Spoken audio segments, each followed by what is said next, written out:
Sir మీ దాంట్లో clarity బాగుంది.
కదపదు serious తీసుకున్నాను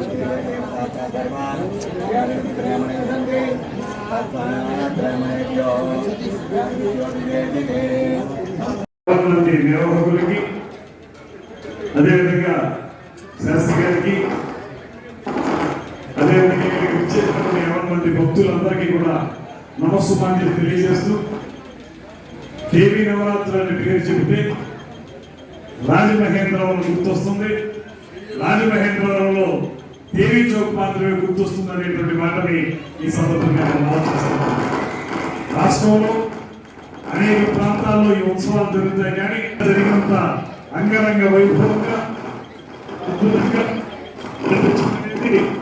కేవలం ఈ నిర్వాహకులకు మాత్రమే చెప్పినటువంటి ఇక్కడ మీరు నిర్వహించేటువంటి నాటకాలు కానీ వేడుకలు కానీ ఇవన్నీ యావత్ రాష్ట్రంలో కూడా ఒక ప్రత్యేకతను సంతరించుకున్నాయనేటువంటి వాటిని ఈ సందర్భంగా మనతో గుర్తు చేసుకోవాలి.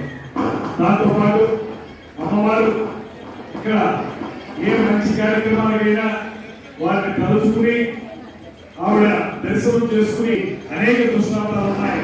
నేను మొన్న జరిగినటువంటి ఎన్నికల్లో ఎమ్మెల్యేగా పోటీ చేసిన తర్వాత రిజర్వ్ రోజున ఉదయం వచ్చి అమ్మవారిని దర్శించుకుని వారి యొక్క స్వామి వారి యొక్క ఆశీర్వాదం తీసుకుని అమ్మవారి ఆశీస్సులు తీసుకుని వెళ్ళాను.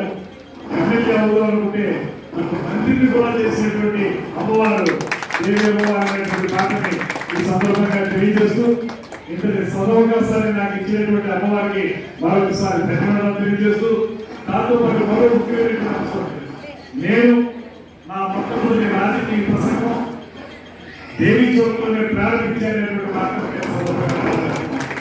ఆ తర్వాత కాలంలో దుర్గేశ్వర బాగా మాట్లాడుతాననేటువంటి మాట నేను తెచ్చుకోగలిగానంటే నా మొట్టమొదటి ప్రసంగం అమ్మవారి దగ్గర చేయడం వల్ల మాత్రమే లభించిందనేటువంటి మాటను కూడా ఈ సందర్భంగా తెలియజేసుకుంటూ అటువంటి అమ్మవారి యొక్క ఉత్సవాన్ని 91వ సంవత్సరం అంటే సామాన్య విషయం కాదు.